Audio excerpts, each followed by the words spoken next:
Relations EDD second के जो unit first है कॉन्टैक्ट एंड कंट्रोल सर्किट्स, इसका आज लेक्चर थर्ड है। और आज हम इसमें कुछ इलेक्ट्रिकल मशीन्स के बारे में बात करेंगे। उसके बाद में ऐसी कौन कौन सी इलेक्ट्रिक मशीन है जिनको हम अपने इस सब्जेक्ट में कंसिडर करेंगे, क्योंकि ये मशीन तो बहुत है लेकिन इसमें जो केवल कॉन्टैक्टर जो कंट्रोल सर्किट्स है जिसमें अप्लाई कर सकते हैं या जो इंडस्ट्रियल डिमांड ज़्यादा है वो कौन सी मशीन है उसके बारे में भी हम देखेंगे। सही है। तो इलेक्ट्रिकल मशीन्स, अब हमने देखी इलेक्ट्रिकल मशीन्स कौन सी हैं, क्या है, ये सब हम पढ़ चुके हैं क्योंकि आप लोग पहले से ही पढ़ चुके हो इलेक्ट्रिकल मशीन्स। तो पढ़े होंगे शुरू में कि स्टैटिक या स्टेशनरी और डायनामिक। सही है। इसमें आपने पढ़ा होगा ट्रांसफार्मर, ठीक है। इसके दो, सिंगल फेज और थ्री फेज। वैसे भी इसका और टाइप है लेकिन हम इसको स्टेशनरी में इतना ही काउंट करेंगे। डायनामिक में अब देखो तो क्या होगा,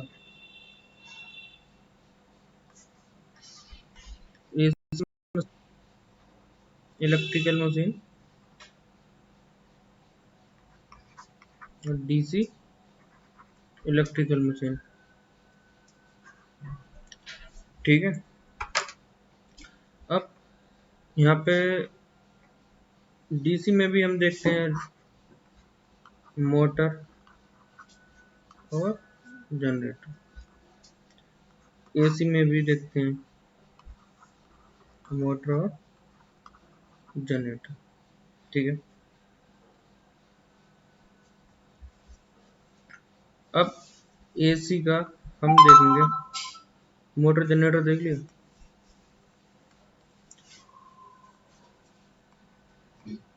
मोटर और जनरेटर, जनरेटर कौन सा होता है, ऑल्टरनेटर होता है ना, जिनको बोलते हैं सिंक्रोनस जनरेटर। सही है। और मोटर, इसको वैसे और भी कहते हैं असिंक्रोनस, असिंक्रोनस, ठीक है। ये भी होता है भाई सिंगल फेज और थ्री फेज। सही है। तो सिंक्रोनस असिंक्रोनस भी होता है, इसमें आप कह सकते हो। सिंक्रोनस असिंक्रोनस के केस में अगर देखो यहाँ से मोटर,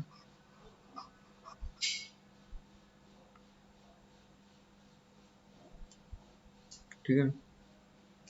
तो सिंक्रोनस मोटर भी होता है, तो सिंक्रोनस स्कोप भी बोलते हैं, जो हमारे पावर फैक्टर इम्प्रूवमेंट के काम आता है। क्या करता है, पीएफ को क्या करता है, इम्प्रूव करता है जब हम इसको ओवर स्पीड पे चलाएंगे, रेटेड स्पीड के। असिंक्रोनस में क्या होता है, जिसे हम बोलते हैं इंडक्शन मोड। कौन सा, इंडक्शन, ठीक है।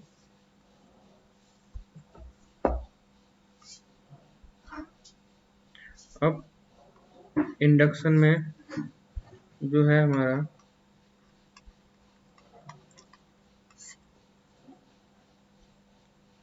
अगर हम देखें तो ये भी सिंगल फेज और थ्री फेज होता है। ये हमारी क्या होती है, एप्लीकेशन के ऊपर डिपेंड, और वर्किंग प्रिंसिपल, वर्किंग। सबसे पहले इसको हम करेंगे, वो है हमारा एप्लीकेशन वर्किंग प्रिंसिपल, ठीक है। सप्लाई, तीन के अकॉर्डिंग आप इसको डिफ्रेंशिएट कर सकते हो। क्लियर। इंडक्शन मोटर, अब इंडक्शन मोटर क्या है बताओ, ये किस प्रिंसिपल पर काम करता है, इलेक्ट्रो मैग्नेटिक इंडक्शन। सही है। चाहे वो आपने पढ़ा होगा सेल्फ एंड म्यूचुअल, है ना। तो ये हमारा इलेक्ट्रोमैग्नेटिक इंडक्शन पे काम करता है, जो हमारा इंडक्शन मोटर होता है। और ज़्यादातर जो इंडस्ट्री में यूज होने वाले मोटर ना, उनमें 90% इंडक्शन मोटर ही होता है, चाहे वो सिंगल फेज से या फिर थ्री फेज से, जिसमें मोस्टली क्या यूज होते हैं आपके थ्री फेज मतलब के मोटर यूज होते हैं। क्लियर। अब सिंगल फेज इंडक्शन मोटर की बात करें, सिंगल फेज इंडक्शन मोटर हमारे जैसे कि जो पानी के पंप है ना, जैसे पंप है, समर के हैं, थ्री फेज में भी हैं। समर मोस्टली तो थ्री फेज में यूज होती है, कुछ छोटे वाले जो आते हैं वो सिंगल फेज में, जिसे fractional horse power FHP Motors बोलते हैं। सही है। तो सिंगल फेज इंडक्शन मोटर्स वो होते हैं जो क्या होते हैं, सेल्फ स्टार्टेड नहीं होते हैं। ये सेल्फ स्टार्टेड नहीं होते हैं, इनको किसी भी एक्सटर्नल सर्किट के द्वारा स्टार्ट किया जाता है, और कह सकते हैं ऑक्सिलरी सर्किट, जो क्या होता है, कंडेंसर होता है। और मुस्लिम क्या बोलते हैं, हेलो, हाँ जी,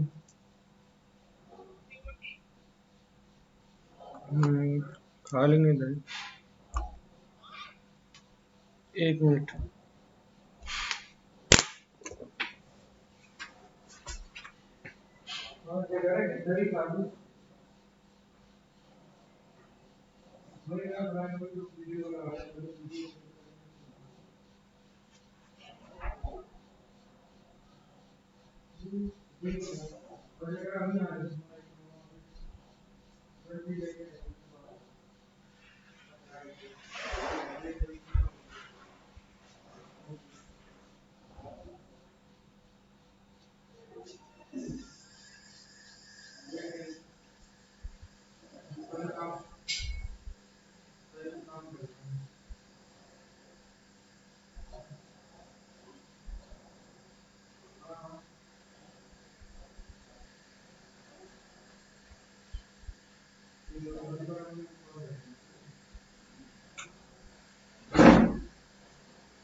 तो क्या है, ये कैपेसिटर यूज करते हैं, आपने पढ़ा होगा यहाँ पे ज़्यादातर सिंगल फेज इंडक्शन मोटर कौन कौन से होते हैं, जैसे कैपेसिटर स्टार्ट आपने पढ़ा होगा, कैपेसिटर रन, सही है। और जिसमें डबल कैपेसिटर लगते हैं वो होते हैं capacitor start and capacitor run. तो होता है शेडेड पोल। ऐसे ये सारे किसके हैं, सिंगल फेज इंडक्शन मोटर के टाइप है। और इनको स्टार्ट करने के लिए केवल कैपेसिटर की जरूरत होती है, किसकी, कैपेसिटर की जरूरत होती है। तो इसमें ऐसा कुछ नहीं है कि हम कॉन्ट्रैक्टर वगैरह यूज करते हैं, लेकिन जब हम इससे ऊपर जब चलते हैं, जब थ्री फेज चलते हैं, तब उसकी जरूरत पड़ती है। ठीक है, होता है थ्री फेज इंडक्शन। जो थ्री फेज इंडक्शन मोटर है उसमें क्या है कि अगर हम इसको स्टार्ट करते हैं ना, तो जो इसकी स्टार्टिंग करंट वो इनिशियली कितनी होती है, 5 से लेके 8 गुना। अगर स्टार्टिंग करंट मान लो हमारी जो रेटेड करंट है, रेटेड करंट आई रेटेड है हमारी, हमारे उसका 20 एम्पियर है, तो ये करीब करीब 100 एम्पियर से लेके 160 एम्पियर तक चली जाएगी। क्लियर। तो अगर ये करंट अगर इतनी जा रही है, तो ये रेटेड कितनी है, 20 एम्पियर। तो क्या होगा, इसकी जो बाइंडिंग होगी वो जल जाएगी ना, बर्न हो जाएगी। तो पूरी मोटर क्या हो जाएगी, डैमेज हो जाएगी आपकी बाइंडिंग पूरी। तो इस चीज को खत्म करने के लिए क्या किया, कि हमें एक स्टार्टर की जरूरत पड़ी। किसकी जरूरत पड़ी? स्टार्टर की। अच्छा, उसको हमने स्टार्टर को यूज किया तो करंट कितनी, जो रेटेड करंट है उस करंट के 1.5 गुने से लेके 2 गुना तक मतलब चली जाती है। मान लो आपकी 20 एम्पियर थी तो 20 एम्पियर का 1.5 गुना करीब करीब 30 एम्पियर से लेके 40 एम्पियर के इक्वल। तो अगर इतनी रहती है ना तो ये कंट्रोलेबल है, सही है। और थोड़ी देर होने के बाद ये अपनी रेटेड पे आ जाती है। तो इसका मतलब ये है कि ये हमारा जो मोटर वो क्या हो जाएगा, सेफ रहेगा, सही है। अब स्टार्टर होता है क्या, स्टार्टर काम कैसे करता है, मतलब कि आप देखो तो इसके बारे में अगर हम करें जरूरत क्या पड़ी है, तो स्टार्टर एक ऐसी डिवाइस है जो किसी स्टार्टिंग समय में उसकी बहुत हाई स्टार्टिंग जो करंट है उसको सुरक्षित सीमा तक लेके आती है, सही है। जैसे अभी बताया कि अगर स्टार्टर लगाने से जो 5 से 8 गुना जाता है तो वो 1.5 से 2 गुना तक पहुंच रहा है करंट, ठीक है। और इसको यूज करते आपने देखोगा स्टार्टर आपके घर में होगा। स्टार्टर जैसे पानी की आपने घर में मोटर है जो समर है, सब में एक बॉक्स होगा स्टार्टर, सही है। एक क्या होगा, वोल्ट और एक एम्पीमीटर, साथ में यहाँ पे एक एमसीबी लगी होगी, यहाँ पे 2 ये पुश बटन होंगे, सही है। एक इंडिकेटर चल रहा होगा, ये ऑन ऑफ करने का है, ये ग्रीन होगा, ये रेड होगा। ये जब दबाओगे तो ये क्या होगा, स्टार्ट हो जाएगा। यहाँ पे सप्लाई दी जाएगी, इधर से मेन सप्लाई, फिर यहाँ से किस में जाएगी, मोटर में जाएगी। ये मेन सप्लाई आती है इधर से। तो ये जो स्टार्टर है ना, यही हमारे बाकी जो इंडस्ट्री में है उसमें भी लगता है। ये तो हमारे घर में है, चलो समर का। ऐसे ही हर एक मोटर में स्टार्टर अपने इंडस्ट्री में लगता है, लेकिन इतना छोटा नहीं लगता, तो वो बड़े बड़े स्टार्टर लगते हैं। और इस स्टार्टर के अंदर जैसे वोल्ट मीटर, एम्पीयर मीटर अंदर होगा, एक आवाज इतनी करती है, जैसे बोलते हैं कॉन्टैक्टर। क्या बोलते हैं, कॉन्टैक्टर बोलते हैं। वही क्या करता है कि सारे ऑपरेशन उसी के थ्रू कंट्रोल किए जाते हैं और होते हैं। जितने भी ऑपरेशन होते हैं, काम होते हैं, वो कंट्रोल किसके थ्रू होते हैं, कॉन्ट्रैक्टर के थ्रू होते हैं। क्लियर। अच्छा, इसके जो एडवांटेज क्या है, इसके एडवांटेज अगर हम देखें तो ये जो 3 फेज इंडक्शन मोटर में advantage of 3 phase induction motor, ठीक है। तो इसमें तो एक तो वोल्टेज और उसको आपके करंट को मतलब कि क्या है, कंट्रोल कर लेता है। दूसरा क्या है कि कंट्रोल का मीन्स घटा भी सके बढ़ा भी सके, सही है।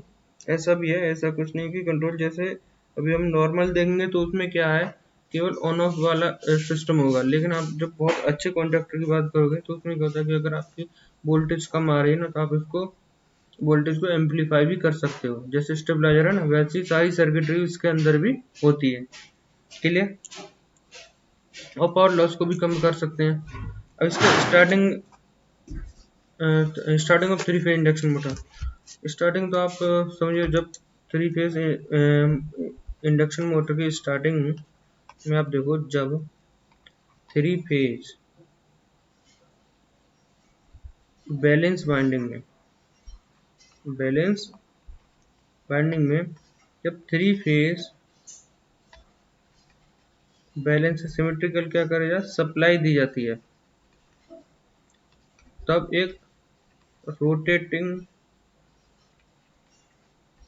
मैग्नेटिक फील्ड डेवलप होता है, जो क्या करता है कि जो कंडक्टर है, कंडक्टर का मीन्स यहाँ पे रोटर है, उसको रोटेट कराने की कोशिश करता है। क्या कराता है, रोटेट कराता है। किस दिशा में, जिधर आरएमएफ, जो आरएमएफ रोटर मैग्नेटिक फील्ड है, जिधर घूमता है उस दिशा में घुमाने की कोशिश करता है। और इसी के फलस्वरूप हमारे क्या होता है, जो मोटर होता है वो रोटेट होने लगता है या फिर स्टार्ट होने लगता है। क्लियर। एडवांटेज तो मैंने बता ही दिए थे कि इसमें पावर लॉस कम होता है, आपको कंट्रोल करा जा सकता है, एम्पलीफाई भी रिड्यूस भी कर सकते हो, और जो बाइंडिंग है उसको जलने से बचा सकते हो, ठीक है। साथ ही साथ इसमें जो ऑपरेटर के लिए भी बहुत ज़्यादा सेफ्टी हो जाती है। अब बात करते हैं कि स्टार्टिंग विधियाँ, मेथड्स कौन कौन से हैं। तो मेथड्स हैं, दो टाइप के मेथड्स हैं। एक तो है डायरेक्ट ऑनलाइन, दूसरा है रिड्यूस वोल्टेज। एक डायरेक्ट ऑन, दूसरा रिड्यूस वोल्टेज। तो जो डायरेक्ट ऑनलाइन है इसमें तो नॉर्मली क्या है कि एक कॉन्टैक्टर के थ्रू आप इसको ऑन ऑफ कर सकते हो, सही है। और ये जो डायरेक्ट ऑनलाइन है इसमें पता है कि 5 HP तक की जितनी मोटर होती है उनके लिए आप यूज करोगे। इससे ऊपर के लिए आपको ये जो सेकंड मेथड है रिड्यूस वोल्टेज मेथड, इसकी बहुत सारी सब कैटेगरीज हैं, ऐसा नहीं ये एक मेथड है, इसके अंदर भी बहुत सारी हैं, उनको भी हम डिस्कस करेंगे भी, सही है। तो जो 5 HP तक की मोटर है वो हमारे क्या ड्यूअल स्टार्टर से हो जाती हैं। उसमें क्या होता है कि कॉन्ट्रैक्टर के थ्रू डायरेक्ट क्या सप्लाई होती है कॉन्ट्रैक्टर पे, जो 3 फेज सप्लाई होती है, मेन सप्लाई जो इसमें दो सप्लाई होती है, एक ऑपरेटिंग सप्लाई, दूसरी होती है क्या कंट्रोलिंग सप्लाई। जो ऑपरेटिंग सप्लाई है वो 3 फेज में 415 वोल्ट होगी, 50 हर्ट्स मतलब कि उस पे फ्रिक्वेंसी पे। लेकिन जो कंट्रोलिंग होगी वो आपकी डीसी भी हो सकती है और एसी भी 110 220 हो सकती है, साथ ही साथ 12 वोल्ट से लेकर 24 वोल्ट डीसी हो सकती है। ये उस इक्विपमेंट के ऊपर डिपेंड करेगा कि ये कौन सी कंट्रोलिंग प्रोवाइड की गई है। क्लियर।